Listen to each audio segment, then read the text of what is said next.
Hello everyone, I wanted to do a quick follow-up video after my initial impressions video for the Thule Atmos X5 case for the iPhone 6s Plus. So I've learned a few things, several things in fact, that I thought would be worth recording and sharing with you to the best of my ability.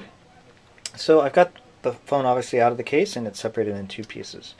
The first thing I wanted to share with you was I did a little, just through observation and some use, I've noticed a few things that were probably important. And if you'll remember from the first video, there was an insert in the back part of the case that said put the bottom part of the phone in first, but the written instructions in the directions said put the phone into the left side first. So I thought that, you know, it was logical that the insert was probably something they figured out later and probably more important, and it turns out that that's actually true. So you look at the bottom here of the case, and again this is the left and the right of the case. This would be the microphone port, our outlet here, and then this is the speaker. So for the microphone in particular, that side, you'll notice that this is you may not be able to tell from the video, but this is a foam piece with this a section across the middle here, and the whole thing, you'll notice there's those lines appear to be all the way through the foam piece. So what I noticed was I was able to look in the port here, the sunlight was hitting it just right, and I noticed it was all crumpled, and I'm like, I figured that was probably not good, and it related back to those instructions that had been placed in the phone. So I took the phone out, I've kind of straightened this piece out, but I wanted to point out that on the right side here, the speaker side, the framing, and again it's really hard to tell the difference, but this is actually hard plastic where it's just the one stripe of foam, and on the left, for whatever design or engineering reason, they've put the frame and the stripe is all foam. So it's particularly delicate.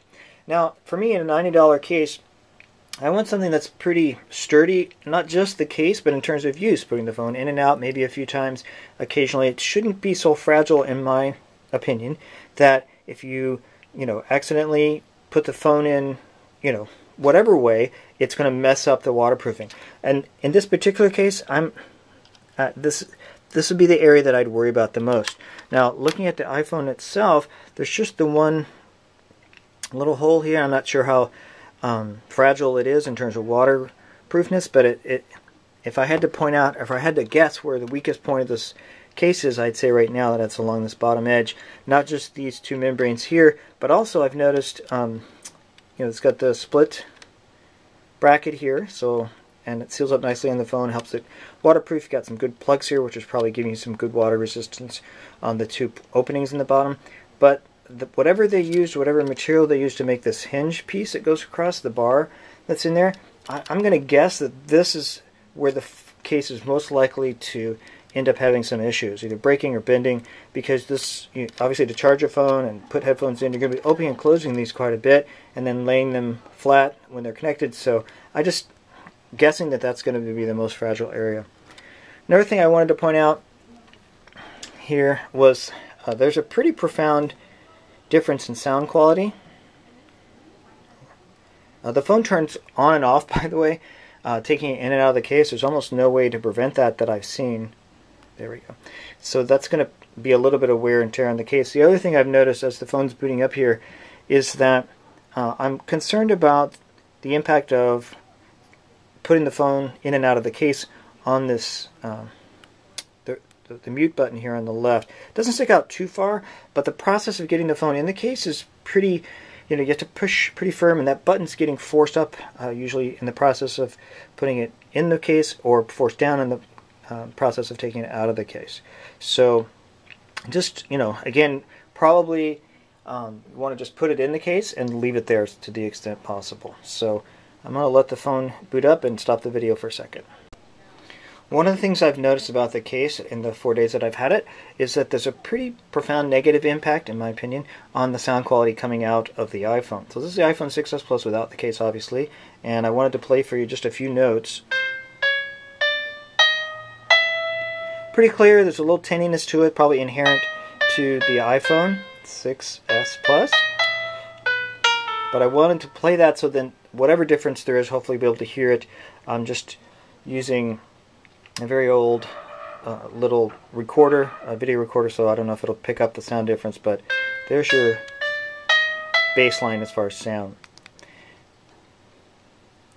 One of the other things I've noticed is that the case has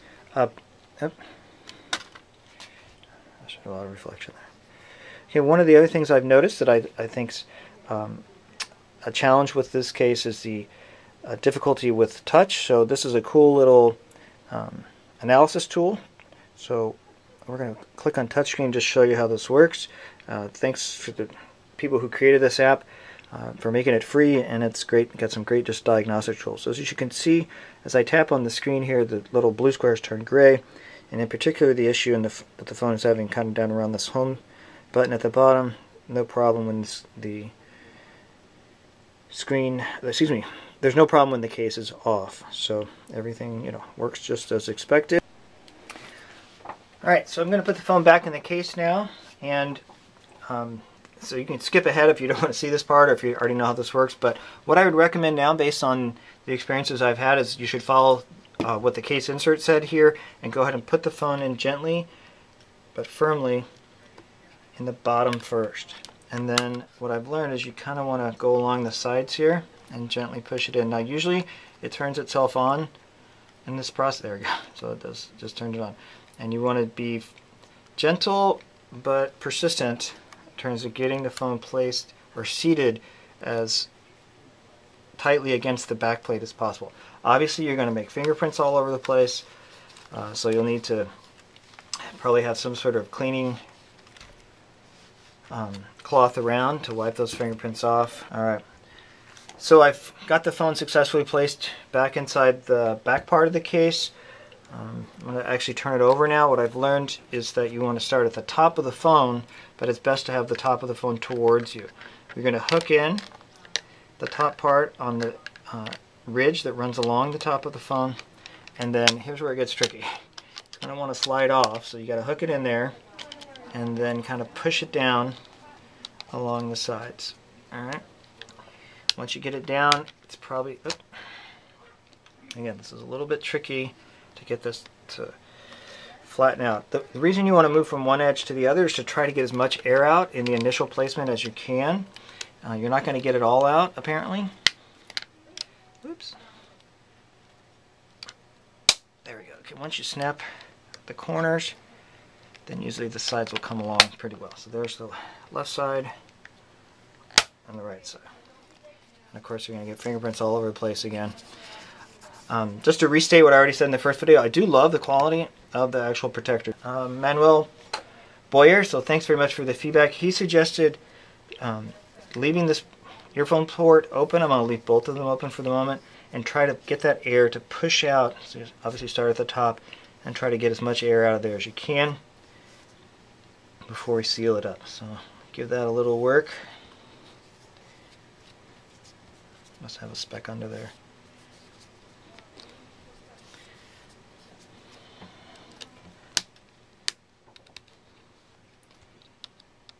Okay, so that's definitely better, and I think with maybe a little bit more work, that probably get a good portion of that air out. I've got the Tool Checker app up with the touchscreen diagnostic tool on.